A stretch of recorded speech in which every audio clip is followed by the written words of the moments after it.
La balade des primeurs, c'est la 32e balade, donc c'est pas d'hier, et c'est une balade qui regroupe 21 caves, domaines et châteaux du Gard rhodanien, ce qu'on a l'habitude d'appeler la rive droite.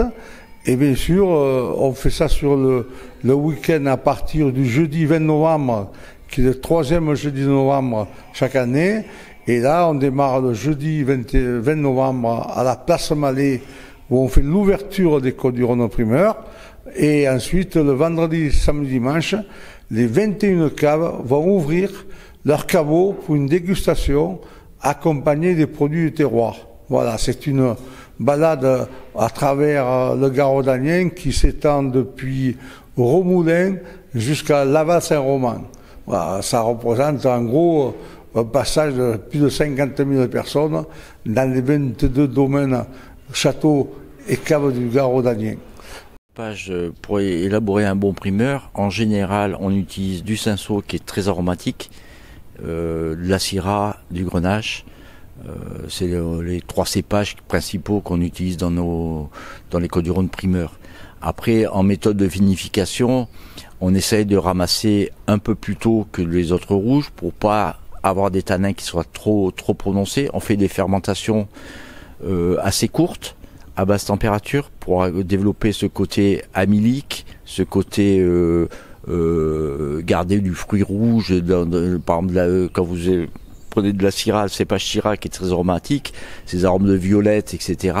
On fait fermenter les raisins à autour de 18, 20, 22 degrés, pas très chaud, et on décuve, on sépare le jus des peaux assez tôt pour pas extraire les tanins. Voilà. Tous les cépages non, parce que par exemple le mourvèdre, on met pas de mourvèdre dans les primeurs. Certaines mettent des cépages blancs, parce que c'est intéressant aussi. On a le droit de mettre un peu de blanc dans les vins rouges. Ça amène le côté un peu acidité, la finesse, de la fraîcheur. Mais non, le grenache, il faut, ça dépend un peu des terroirs. Il faut essayer de prendre des terroirs qui sont plus sur des sables que des terroirs à galets roulés. On va prendre les terroirs qui sont plus légers pour élaborer des primeurs. Personnellement, d'abord, j'ai des sables, donc je prends des syrahs qui sont sur des sables, je prends des cinsaults qui sont sur des sables aussi. Et après, je fais des assemblages avec du grenache. Alors, je fais des grenaches qui passent sur des mares de syrah pour essayer de récupérer un peu plus de fruité. Et je fais des fermentations 5-6 jours en contact jus-pot, autour de 18-20 degrés. Mais comme j'ai un terroir l'Irak, des fois c'est un peu compliqué d'avoir des vins légers. C'est un peu le plus difficile. Alors j'ai du fruit, j'ai des vins fruités, mais souvent on a des vins qui sont quand même un peu structurés, qui nous permettent aussi d'ailleurs même si on enrobe les tanins pour que ces tanins vous accrochent pas le palais, on a des vins des primeurs qu'on peut garder au moins bien une année. Souvent, alors il y a ce côté sortie officielle au mois de novembre, mais les primeurs, faut savoir qu'ils ont été vinifiés, on les a mis en bouteille, on les a filtrés pour les mettre en bouteille rapidement, donc on les a un peu massacrés. Donc il faut attendre 3 semaines, un mois et demi que le côté le fruit revienne, que le vin se repose. Et quand vous les buvez par exemple à Pâques, ils se sont reposés pendant 6-8 mois, ou même l'été d'après, ils sont encore délicieux. L'été d'après, les primeurs, c'est des vins qu'on essaie de faire, qui sont quand même qui ont beaucoup de finesse et qui sont légers. C'est pas des vins qui sont hyper structurés. Donc l'été, on a souvent besoin de boire un vin léger, fruité, et un primeur, vous mettez au frigo, c'est délicieux, avec un bon barbecue, parfait, une salade verte. Effectivement, en dehors des accords classiques que nous connaissons tous, il est évident que les Côtes du Rhône primeurs s'accordent à merveille avec certains produits régionaux. Je pense d'abord aux poissons d'eau douce. On peut déjà la truite, qui est un poisson que l'on trouve dans nos rivières.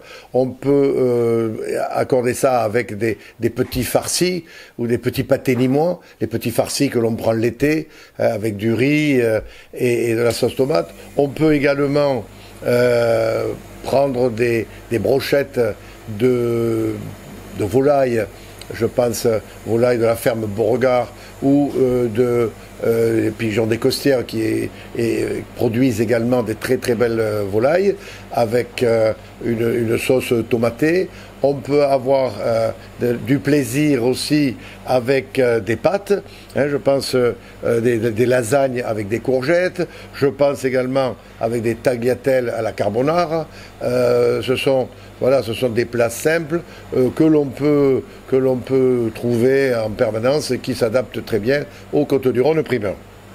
Il y a aussi un produit qui est à la mode, qui est pas régional, mais que tout le monde fait, comme tous les restaurants proposent la plupart du temps, c'est un burger. Le burger peut très bien aller avec ce type, à partir du moment où on ne met pas trop de ketchup, c'est quand même un très bel accord que l'on peut trouver. Voilà, il y a également les aubergines. Sont pas au moment des primeurs, nous ne sommes pas en saison d'aubergines, mais sachez que le début d'été, où il y a des aubergines, où il y a nos légumes de saison, vous pourrez également apprécier le Côtes-du-Rhône primeur dans toute sa splendeur, puisque le Côtes-du-Rhône primeur, comme tout primeur, il peut se garder, et particulièrement cette année où il est riche, il est dense, et il pourra donc procurer du plaisir à long terme.